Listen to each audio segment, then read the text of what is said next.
여러분과 함께 하시기 바랍니다.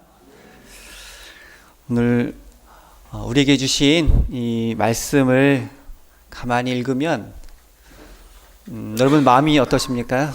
말씀을 읽고 마음이 평안하고 좀 여유가 생기는 그런 말씀이 있고, 또 말씀을 읽고 나면 왠지 마음이 무거워지는 그런 말씀도 없지 않아 있습니다. 특별히 오늘 말씀은 부자가 천국에 들어가기가 어렵다.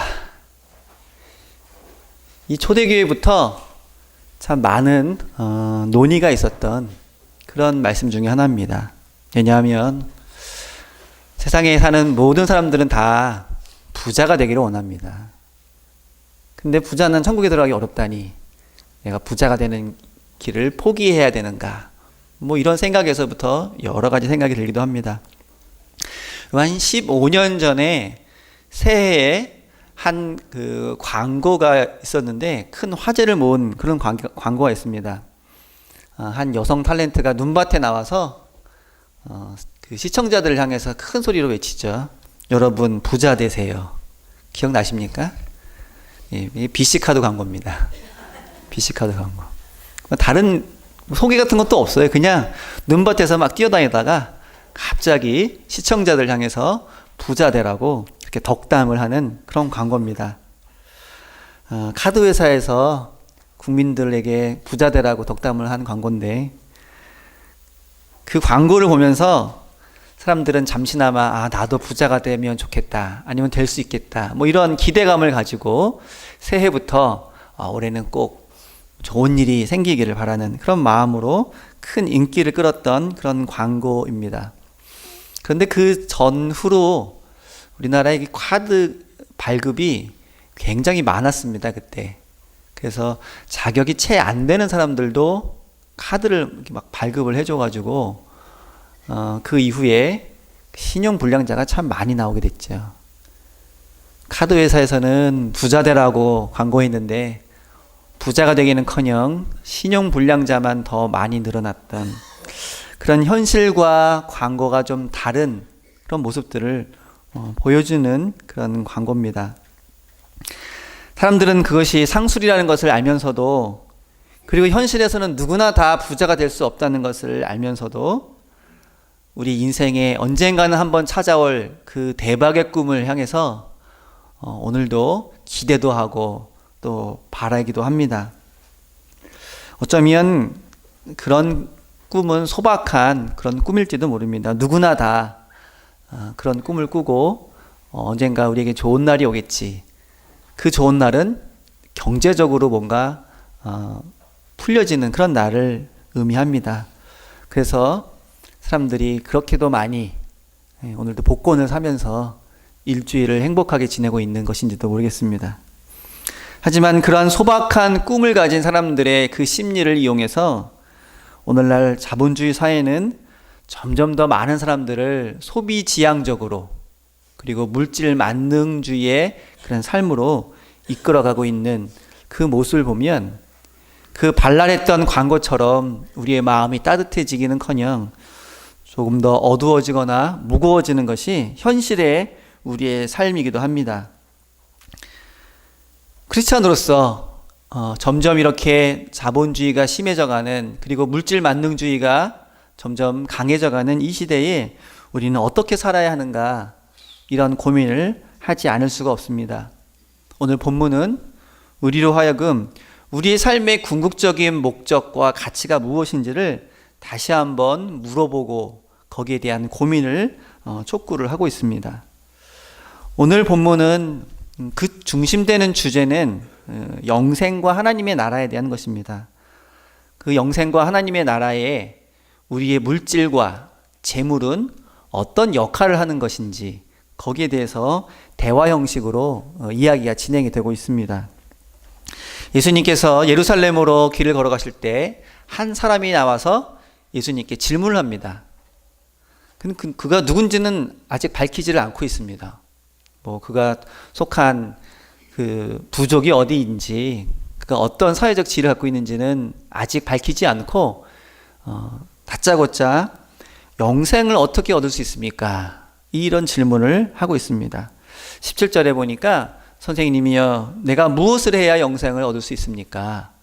이 질문으로부터 오늘의 본문이 이어지고 있는데 이 17절의 이 구절에 나오는 이 영생을 우리가 어떻게 해석하느냐에 따라서 그 다음 내용이 매우 달라지기 때문에 먼저 우리가 읽었던 23절부터의 본문의 앞에 나오는 이 영생의 문제를 먼저 생각해 보도록 하겠습니다.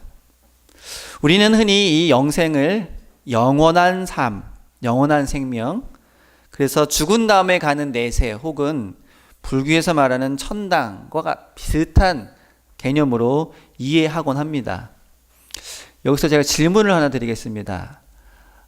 이 본문에서 말하고 있는 이 영생과 우리가 흔히 이야기하고 있는 불로장생 혹은 영혼불멸, 아마 한 번쯤은 들어보셨을 텐데 이게 같은 의미일까요? 다른 의미일까요?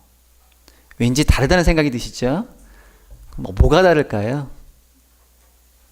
우리가 교회 다니지 않은 사람들도 흔히 불로장생이나 영혼불멸에 대해서는 많이 들어봤을 것입니다. 그러면 그것과 교회에서 특히 오늘 본문에서 말하고 있는 이 영생은 뭐가 다른가? 우리는 한 번쯤 생각하지 않을 수가 없습니다. 그럼 불로장생은 도교적인 용어인데 사전을 보니까 노화를 더디게 하거나 아예 하지 않음으로써 오래 살고 혹은 죽지 않는 것, 이걸 불로장생이라고 합니다. 사람이라면 누구나 갖고 있는 꿈이기도 합니다. 불로장생. 그래서 중국을 최초로 통일한 진시황도 불로초를 찾아오라고 많은 사람들을 보냈다는 유명한 이야기가 있습니다. 영원한 삶은 불로장생인가? 한 번쯤 고민해 보시기를 바랍니다. 대중문화에서 그 불로장생, 죽지 않고 영원히 사는 그러한 주제를 다룬 영화들 혹은 문학작품이 몇몇 있습니다. 그런데 대부분 그 내용이 굉장히 어둡습니다. 죽지 않고 늙지 않고 영원히 사는 것, 누구나 다 꿈꾸고 있는 것인데 실제로 그것을 가정해서 그것이 가능한 사람의 삶을 조명하는 그런 대중문화에서는 결코 행복하지 않고 오히려 더 괴롭고 더 힘든 그런 모습을 보여주곤 합니다. 영혼불멸은 어떨까요? 인간의 영혼이 육체가 사라진 뒤에도 사라지지 않고 계속 존재한다. 이 영혼불멸인데 이 고대 바벨론에부터 비롯돼서 전 세계적으로 널리 퍼져 있는 그런 생각입니다. 사람의 육신은 죽지만 우리 영혼은 언제나 사라지지 않고 남아있다. 그래서 미라도 만들고 그래서 제사도 드리고 하는 것 아닙니까? 이 영혼불멸 사상은 그리스 철학에서 본격적으로 다루고 있는데 대표적으로 이 플라톤이라는 학자가 이 영혼불멸 사상을 아주 잘 정리를 해 놓았습니다. 영혼은 불멸하다. 불멸하기 때문에 파괴되지 않는다. 죽음은 영혼이 몸 안에 있다가 몸에서 분리되어 나가는 것이다. 이렇게 정리를 해 놓았습니다. 그래서 이 영혼불멸 사상이 그리스 철학에 많은 영향을 주었고 초대 교회와 교부 시대 그리고 중세 시대에도 굉장히 무시하지 못할 정도의 영향을 주었습니다. 그래서 많은 사람들이 천국 혹은 구원에 대해서 생각할 때 이 플라톤적으로 생각을 해서 우리의 육신은 죽지만 우리의 영혼은 죽지 않고 사라지지 않고 남아서 어딘가 저 멀리 있는 우주 저 끝에 있는 그런 미지의 세계로 향해 가는 것이 아닐까, 이런 생각을 많이 가졌습니다. 근데 교회에서는 여기에 대한 비판이 굉장히 많았습니다. 왜냐하면 이게 성경적인 생각이라기보다는 그 철학자들에게서 나온 것이기 때문에 루터라는 사람이 이런 얘기를 했죠. 영혼이 불멸한다. 이건 정말 기괴한 사상이다. 이렇게 비판을 하기도 했고요. 또 유대인 백과사전, 유대인들은 이제 구약 성경을 정경으로 보고 있는 그들인데 그들이 이 영혼불멸에 대해서 이렇게 이야기합니다. 몸이 사라진 후에도 영혼이 계속 존재한다는 것은 성경 어디에도 나오지 않고 있다. 여기서 성경은 구약 성경을 말합니다. 불멸의 영혼에 관한 믿음은 그리스인들, 헬라인들과 접촉한 학식이 있는 유대인들에게서 나온 것이다. 그래서 이 사상은 플라톤주의다. 이렇게 정의를 내리고 있습니다. 국제표준성서대백과라는 것이 있는데 거기에도 이렇게 이야기를 하고 있죠. 몸이 죽어도 영혼은 불멸한다. 이러한 사상은 플라톤주의의 영향을 받는다. 이런 생각은 구약 성경의 생각과는 전혀 다른 것이고 구약 성경에는 나오지 않는 그런 사상이다. 이렇게 이야기를 하고 있습니다. 어쨌든 이 불로장생이나 영혼불멸이 기독교에서 말하는 영생과는 매우 다르다는 것을 기억해 주시면 되겠습니다. 그러면 과연 이 영생이라는 것은 무엇인가? 특별히 본문에서 말하는 영생의 의미를 본문을 통해서 한번 살펴보도록 하겠습니다. 마가복음에 이 영생이라는 단어가 9장과 10장에만 나옵니다. 그런데 9장에 나오는 이 영생은 사실은 영생이 아니고 그냥 생명입니다. 원어의 성경을 보면. 근데 우리 성경에는 영원한 생명이라는 뜻의 영생으로 번역을 하고 있는데 원래 헬라어 성경을 보면 이 영원한이라는 말은 없습니다. 그냥 생명입니다. 그리고 그 생명을 설명하면서 바로 다음 47절에 9장 40절에 보면은 하나님의 나라라고 설명을 합니다. 곧 9장에 나오는 이 영생이라고 번역된 단어는 다른 말로 하면 하나님의 나라입니다. 10장도 마찬가지입니다. 오늘 우리가 읽은 본문에서도 어떤 사람이 내가 어떻게 해야 영생을 얻겠습니까? 라고 말해서 마가복음에 단 한 번 나오는 이 영생이라는 단어를 쓰고 있는데 이 영생이라는 단어가 예수님께서 이제 거기에 대해 대답을 해주시죠. 대답을 해주시면서 영생이라는 단어를 어떻게 바꾸냐면 하나님의 나라라고 바꿉니다. 23절에 보면 곧 지금 우리가 논의하고 있는 이야기하는 이 영생이라는 의미는 하나님의 나라라는 그러한 의미로 보아야 더 분명해진다는 것입니다. 하나님의 나라. 그래서 예수님도 영생이라는 단어를 쓰지 않고 하나님의 나라라는 단어로 대답을 해주고 있습니다. 자, 이것을 한번 깊이 생각을 해보겠습니다. 예수님이 계셨던 그 당시 유대인들에게 있어서는 누구나 다 가지고 있는 그런 하나의 기대가 있었습니다. 기대. 유대인들이라면 누구나 갖고 있는 기대. 그것은 바로 구약시대 때 예언자들이 예언한 대로 하나님의 사자, 곧 메시아가 등장을 해서 새로운 세상을 건설하실 것이다. 그리고 그 오시는 메시아는 다윗의 후손 중에 나타날 것이다. 이런 생각입니다. 이것을 메시아 대망사상이라고 하죠. 언젠가는 다윗의 자손 가운데 메시아가 오셔서 새로운 세상을 만들 것이다. 건설할 것이다. 이런 생각을 누구나 다 가지고 있었습니다. 근데 이 새로운 세상은 하나님께서 다스리는 세상이시고 하나님의 사랑과 정의와 평화가 가득한 세상이라는 것입니다. 그리고 지금 우리가 살고 있는 현 시대, 이 현 시대는 불의가 가득하고 억울한 사람도 가득하고, 그런데 그 불의한 사람들은 심판받지 않고 오히려 착하고 의로운 사람들만 고난을 당하는 그러한 시대라는 겁니다. 그래서 현 시대와 앞으로 올 시대는 전혀 다른 시대고, 그리고 다가온 시대에는 거기에 합당한 사람만 들어갈 수 있다. 이런 생각을 많은 사람들이 하고 있었습니다. 그렇다면 그들은 어떤 질문을 갖고 살았을까요? 언젠가는 하나님께서 메시아를 통해서 새로운 시대를 우리에게 주실 텐데 각자 자기에게 갖고 있는 질문은 뭐냐면, 그러면 나는 어떻게 그 새로운 시대, 새로운 하나님의 나라에 들어갈 수 있을까? 누구나 다 여기에 큰 관심을 가지고 있었습니다. 지금 그 부자 청년이 예수님께 물어보는 것도 바로 그 물음입니다. 내가 어떻게 해야 영생을 얻을 수 있습니까? 라는 이 질문은 내가 어떻게 해야 구약시대 때부터 지금까지 예언되어져 온 새로운 하나님의 나라에 들어갈 수 있습니까? 하는 그런 질문입니다.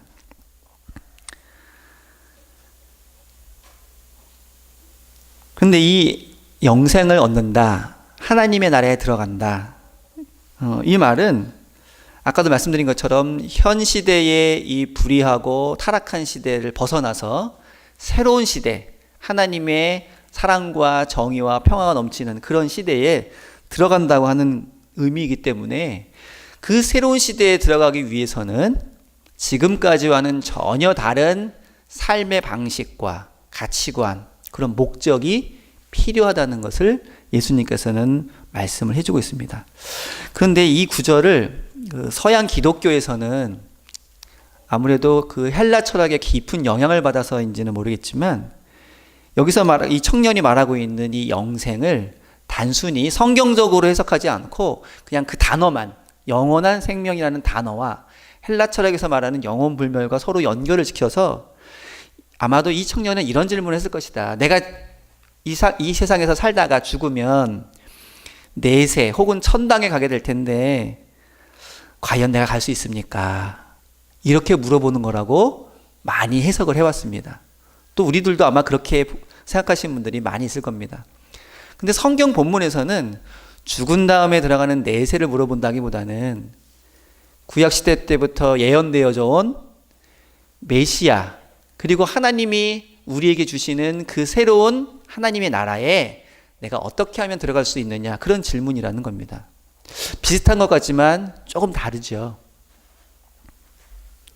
그래서 이 성경의 맥락에 따라서 이 질문과 그 대답을 보면 우리는 좀 더 분명하게 이해를 할 수 있습니다. 자, 이런 질문을 할 때 그 당시에 유대인들은 준비된 대답이 있습니다. 내가 그 하나님의 나라에 들어갈 수 있는가 하는 질문을 하면 준비된 대답은 뭐냐면 들어갈 수 있다. 열심히 율법을 잘 지키면 너는 하나님의 나라에 들어갈 수 있다. 이것이 그 당시의 대답입니다. 예수님도 그렇게 대답하셨습니다. 그 당시 사람들은 그래서 정말 생명 걸고 율법을 지키려고 노력을 했던 것입니다. 그런데 예수님은 거기에다가 한 가지를 덧붙이셨습니다. 자, 그 구절을 한번 읽어보겠습니다. 21절인데요. 마가복음 10장 21절. 제가 한번 읽어보겠습니다. 내게 아직도 한 가지 부족한 것이 있으니 가서 내게 있는 것을 다 팔아 가난한 자들에게 주라. 그리하면 하늘에서 보화가 내게 있으리라. 그리고 와서 나를 따르라. 자, 이제부터 본문이 우리에게 이제 좀 불편해지기 시작을 합니다. 여러분들 아마 이 구절 가지고 고민 한 번쯤은 해보셨을 겁니다. 여기 보면 네 가지 명령이 있습니다. 자, 먼저 다 팔아라. 다 주어라. 그리고 와라.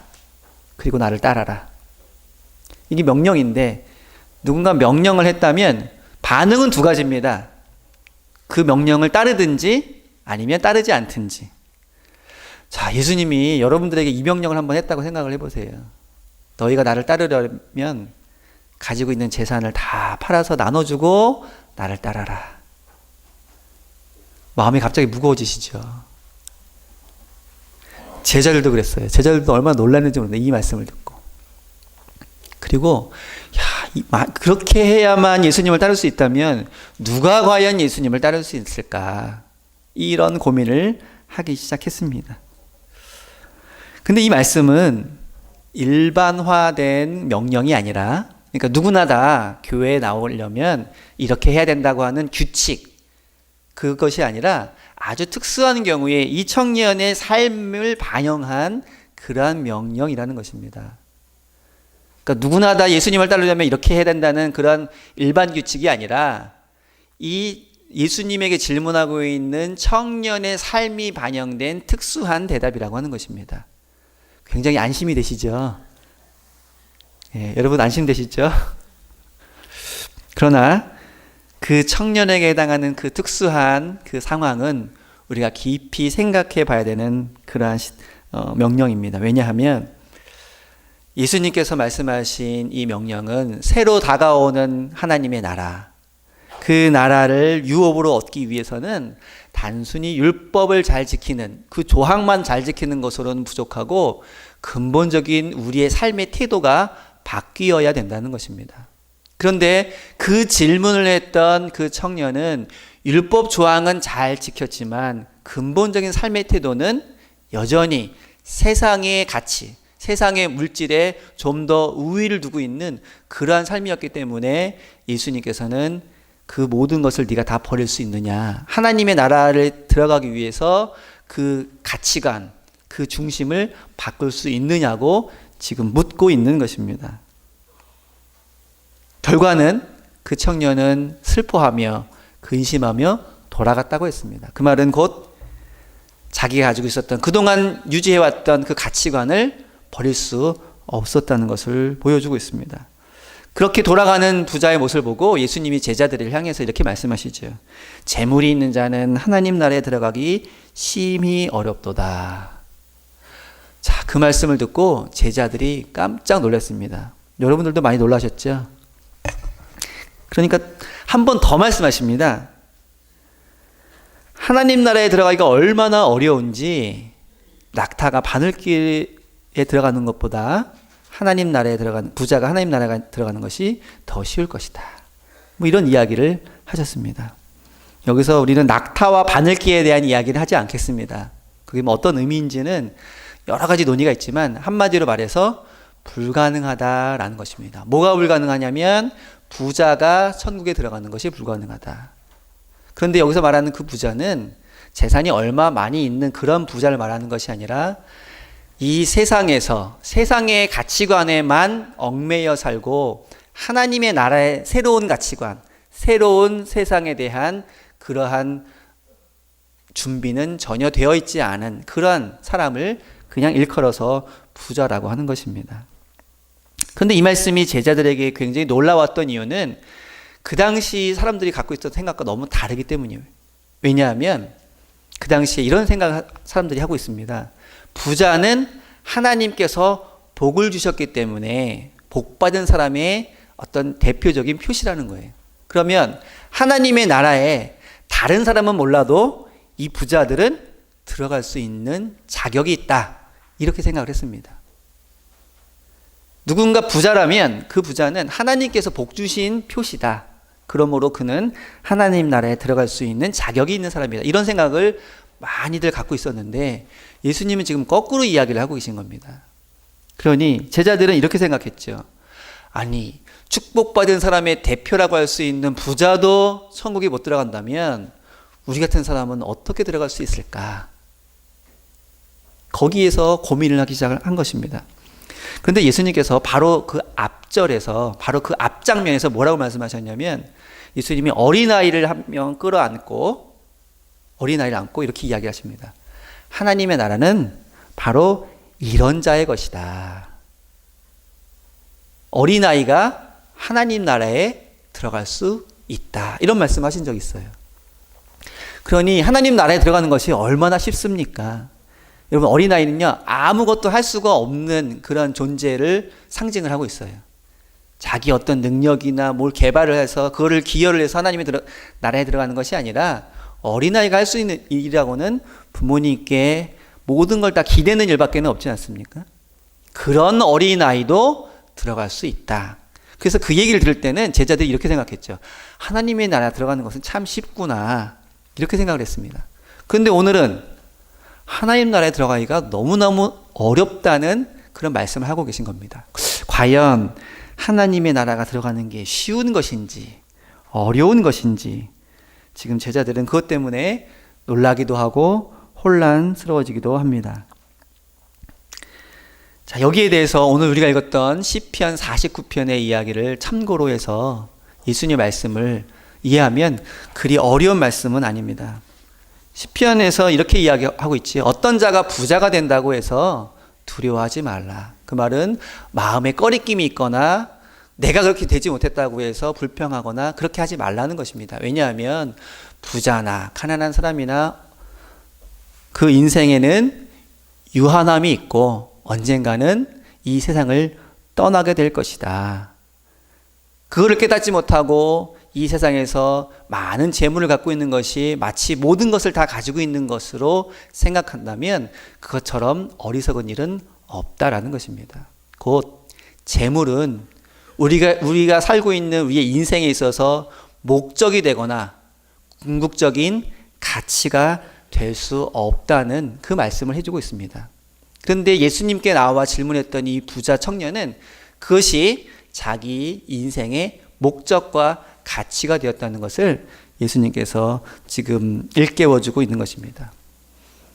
그래서 제자들은 누가 그러면 하나님 나라에 들어갈 수 있을까? 그 나라를 유업으로 받을 수 있을까? 고민하고 있을 때 예수님께서 이렇게 말씀해 주시죠. 사람으로는 할 수 없으나 하나님께로는 모든 것을 하실 수 있느니라. 이 말씀은 우리의 가치관, 우리의 삶의 목적이 어디에 있어야 하는지를 우리에게 가르쳐주고 있습니다. 작년 기독신문에 소개된 그 영국의 한 그 기독교 학자가 이런 이야기를 한 적이 있습니다. 그 마크 우드라는 사람이 쓴 기고문인데요. 그 교회 안에 들어온 이 세속적 가치관, 이것이 오늘날 얼마나 큰 폐해를 일으키고 있는지에 대해서 그 기사를 통해서 이렇게 이야기를 하고 있습니다. 하나님은 기독교인들이 모두 부자가 되기를 원한다고 요즘 많은 사람들이 설교를 하고 있습니다. 그런 설교를 번영신학 설교라고 합니다. 번영신학 설교. 쉽게 말하면 하나님 믿고 예수님 믿으면 누구나 다 부자가 되고 누구나 다 건강하고 누구나 다 성공한다. 이러한 주제를 다루고 있는 그런 번영 설교가들이 요즘 참 많이 있는데 주의를 해야 합니다. 주의를 해야 합니다. 성경을 깊이 읽어보면 하나님의 뜻은 그렇지 않다는 것을 우리는 알 수 있습니다. 성경은 자신의 욕망을 위해 부를 쫓지 말라고 그렇게 가르치고 있습니다. 그리고 재물을 어떻게 사용해야 하나님의 뜻을 이룰 수 있는지를 우리에게 가르쳐주고 있습니다. 무작정 부자가 되기를 원하는 것이 아니라 우리는 그 재물을 어떻게 하나님의 뜻에 따라 합당하게 사용해야 하는가, 성경은 그것을 말하고 있습니다. 이런 기고문을 쓴 적이 있습니다. 이러한 말씀들을 통해서 오늘날 우리가 걸어가야 할 길은 쉽기도 하지만 또 어렵기도 합니다. 누구나 다 어린아이와 같은 믿음만 있으면 하나님의 나라를 유업으로 얻을 수도 있지만, 그러나 이 부자 청년이 슬퍼하고 돌아가는 것처럼 우리가 그 나라와 그 뜻에 합당하지 못한 삶을 살아갈 때 그 길은 매우 어려운 길이 될 수도 있다고 하는 것입니다. 그런데 예수님은 마지막에 그 말씀을 이제 바꾸어 놓으셨어요. 사람으로는, 사람의 생각과 사람의 가치관으로는 그 길이 매우 어려워 보일지 모르지만 그러나 하나님께로는 모든 것을 하실 수 있느니라. 이 말은 우리가 하나님을 바라보고 하나님 말씀에 순종하고 그 길을 걸어갈 때 그 길은 어려워 보이지만 쉬운 길이 될 것이다 라는 것입니다. 우리가 걸어가는 길이 쉽지만 어려운 길입니까? 아니면 어렵지만 쉬운 길입니까? 그것은 이 예수님의 말씀에 우리가 어떻게 반응하고 대답하느냐에 따라서 달라질 것입니다. 이 자리에 함께 예배드리는 저와 여러분들은 쉽지만 어려운 길이 아니라 어렵지만 쉽게 걸어가는 그 신앙의 길을 걸어갈 수 있기를 바랍니다. 기도하겠습니다. 하나님 아버지 감사합니다. 오늘도 주님의 말씀 앞에 저희를 세워주시고 주님의 명령 앞에 저희들 결단하게 하여 주시옵소서. 이 세상을 살아가며 어쩔 수 없이 우리가 몸담고 있는 이 세상적 가치관에 우리의 삶이 점령당하지 않게 하여 주옵시고 오히려 하나님의 나라와 그 뜻이 우리의 삶을 주장하며 우리를 이끌어갈 수 있도록 인도하여 주옵소서. 묵묵히 그 길을 걸어갈 때 세상적 관점으로는 어렵지만 하나님의 눈으로 하나님의 능력으로는 쉬운 그 길을 걸어갈 수 있는 저희 모두가 되게 하여 주옵소서. 감사드리며 예수님의 이름으로 기도드립니다. 아멘.